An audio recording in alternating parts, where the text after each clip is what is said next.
പാറ്റ പാർട്ടി എന്തൊരു പാർട്ടിയാണ്, നല്ല പാർട്ടിയാണല്ലേ ജനതാ പാർട്ടി, പിന്നെ പല പാർട്ടി, കമ്മ്യൂണിസ്റ്റ് പാർട്ടി, ഇങ്ങനെ പേരുള്ള പാറ്റ പാർട്ടി.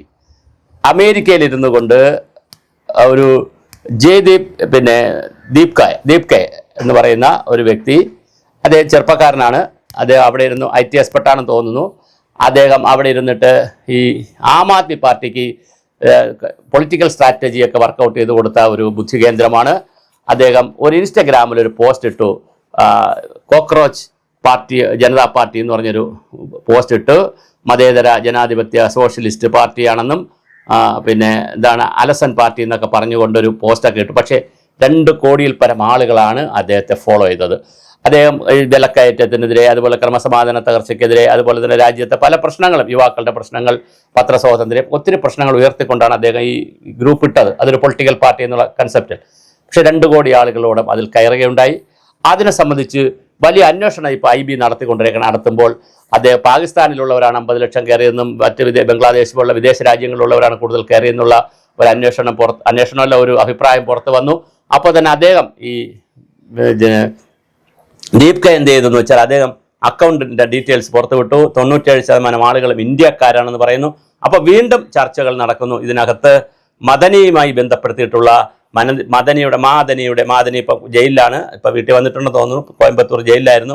കേസുമായി ബന്ധപ്പെട്ട് കർണാടകത്തിൽ ദീർഘകാലം ജയിലിലായിരുന്നു.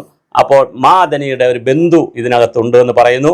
അങ്ങനെ ഒരു വശത്ത് തീവ്രവാദ ഗ്രൂപ്പ് ഉണ്ടെന്ന് പറയുന്നു, മറുവശത്ത് മത ഗ്രൂപ്പുകളുണ്ടെന്ന് പറയുന്നു. ഇങ്ങനെ പല കാര്യങ്ങൾ പറയുന്നുണ്ട്. പക്ഷേ നമ്മളുടെ ഒരു വിഷയം, ഇന്ത്യൻ രാഷ്ട്രീയത്തിൽ എല്ലാ കാലത്തും ഇങ്ങനെ പാറ്റ പാർട്ടികൾ ഉണ്ടായിട്ടുണ്ട്. അസാം ഗണപരിഷത്ത് എന്ന് പറയുന്ന പ്രഫുല്ലകുമാർ മൊഹന്ത, നല്ല കഷണ്ടിയൊക്കെ ഉള്ള താടിയൊക്കെ വെച്ച ഒരു ചെറുപ്പക്കാരൻ, കണ്ട കുറച്ച് പ്രായമൊക്കെ തോന്നും, പക്ഷേ നല്ല പക്വതയുള്ള ചെറുപ്പക്കാരൻ ആസാം ഗണപരിഷത്ത് എന്നൊരു പാർട്ടി ഉണ്ടാക്കി വലിയ ഹൈപ്പ് ഉണ്ടാക്കി ആസാമിൽ.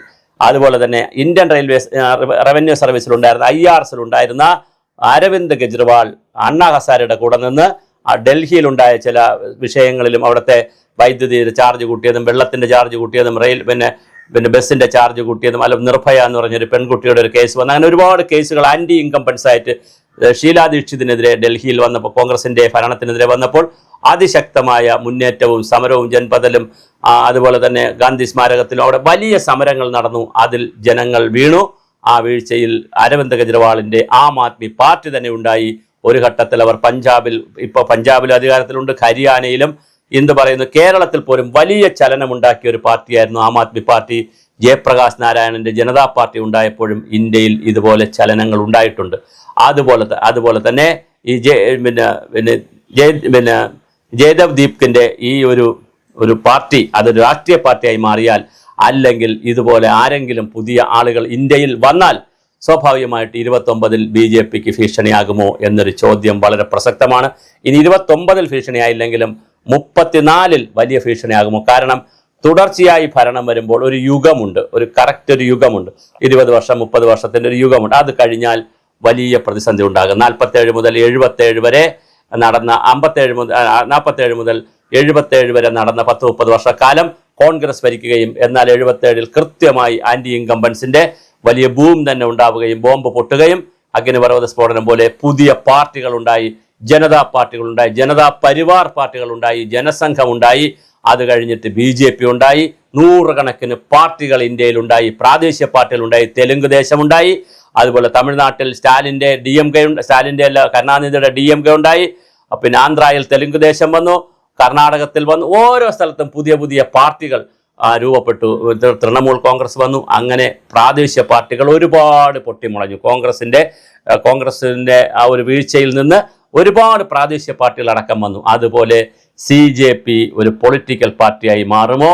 അങ്ങനെ വന്നാൽ 29-ൽ BJPക്ക് എന്തെങ്കിലും ഭീഷണി ഉണ്ടാക്കുമോ? ഇനി 29-ൽ ഉണ്ടാക്കിയില്ലെങ്കിലും അടുത്തൊരു 10 വർഷക്കാലത്തെ തിരഞ്ഞെടുപ്പ് കൊണ്ട് 34-ൽ എന്തെങ്കിലും പ്രതിസന്ധി സൃഷ്ടിക്കുമോ എന്നുള്ളത് നമുക്ക് പറയാനാകില്ല. കാരണം ഭരണമെന്ന് പറയുന്നത് അങ്ങനെ കൽപ്പാന്ത കാലത്തേക്ക് ഒരാളിനും ഇന്ത്യൻ ജനത എഴുതി കൊടുത്തിട്ടില്ല, ഇനി അങ്ങനെ എഴുതി കൊടുക്കുകയുമില്ല. കേരളത്തിൽ 10 വർഷം കഴിഞ്ഞ് പിണറായി വിജയനെ 102 സീറ്റാണ് എതിരാളിക്ക് UDFന് കൊടുത്തുകൊണ്ട് കേവലം 35 സീറ്റിലേക്ക് ഒതുങ്ങി LDF മാറിയത്. അപ്പോൾ ഇതിങ്ങനെ സംഭവിക്കും. ഇവിടെ ഇന്ത്യൻ ജനാധിപത്യത്തിൻ്റെ ഒരു സൗന്ദര്യം, അവർ പാവപ്പെട്ടവരാണ്, പട്ടിണി കിടക്കുന്നവരാണ്, ദരിദ്രരാണ്, ജാതിയുണ്ട്, മതമുണ്ട്, വർഗമുണ്ട്, വർണ്ണമുണ്ട്, എല്ലാം ഉണ്ടെങ്കിലും ഭരണകാര്യത്തിൽ അവർ വോട്ട് ചെയ്യുമ്പോൾ ഒരു ഉയർന്ന ജനാധിപത്യ ബോധം കാണിക്കാറുണ്ട്.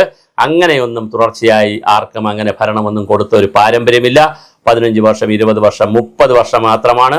കോൺഗ്രസിന് പോലും, ഇന്ത്യൻ നാഷണൽ കോൺഗ്രസിന്, നെഹ്റുവിനും ഇന്ദിരാഗാന്ധിക്കും അടക്കം 30 വർഷം മാത്രമേ കൊടുത്തോളൂ. പിന്നെ ഇറങ്ങേണ്ടി വന്നു. അതുകൊണ്ട് തുടർച്ച എന്ന് പറയുന്നത് BJP സംബന്ധിച്ച് എങ്ങനെ ഇരിക്കുമെന്ന് നമുക്കറിയില്ല. CJP ഒരു BJPയുടെ ബി പ്ലാനായി മാറുമോ? ആരാണ് ഇതിന് നേതൃത്വം കൊടുക്കുക? അത് ഈ പറയുന്ന ഇപ്പം നേതൃത്വം കൊടുക്കുന്ന ഈ ചെറുപ്പക്കാരനാണോ, അതോ പുതിയ തലമുറയിൽപ്പെട്ട ജെൻസി ടീമുകൾ വളർന്നു വരുമോ രാജ്യത്താകെ എന്നുള്ളതും ഇന്ത്യൻ ജനാധിപത്യം കാത്തിരിക്കുന്ന വലിയ അത്ഭുതമാണ്. ലോകത്തിലാകെ ഇങ്ങനെ സംഭവിച്ചിട്ടുണ്ട്. പുതിയ നേതാക്കൾ വരുന്നു. ജ്യോതി ബാസു പുതുതായിട്ട് വന്നതാണ് ഇന്ത്യൻ രാഷ്ട്രീയത്തിൽ. വളരെ പെട്ടെന്ന് അദ്ദേഹം ക്യാച്ച് ചെയ്തു.